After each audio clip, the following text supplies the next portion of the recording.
I am the Tofu Golem. Please enjoy the video. In this video, I will explain how to remove a Ford Transit steering wheel.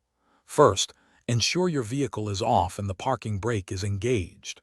For safety, disconnect the negative terminal of your battery to prevent accidental airbag deployment.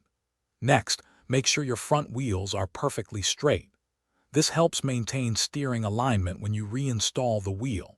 Finally, gather your tools, including a suitable Torx bit set and a steering wheel puller.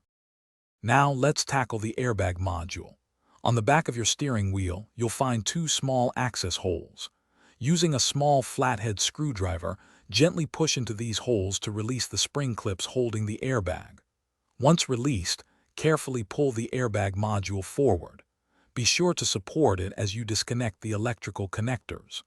Remember to handle the airbag with care and store it safely, face up, away from heat. With the airbag safely out of the way, you'll see a large center bolt. Use the correct size socket to remove this bolt. Sometimes, the steering wheel can be quite stubborn. If it doesn't come off easily, a steering wheel puller will be your best friend.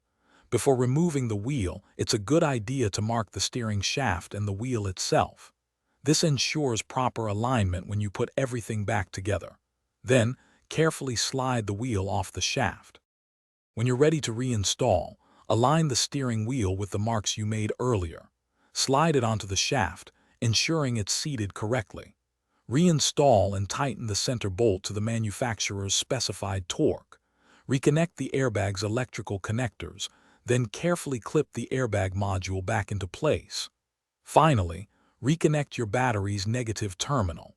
Don't forget to check the description for the link to the Echo Dot smart speaker and other great deals. Thanks for watching. Thanks for watching. Consider subscribing if we helped you today.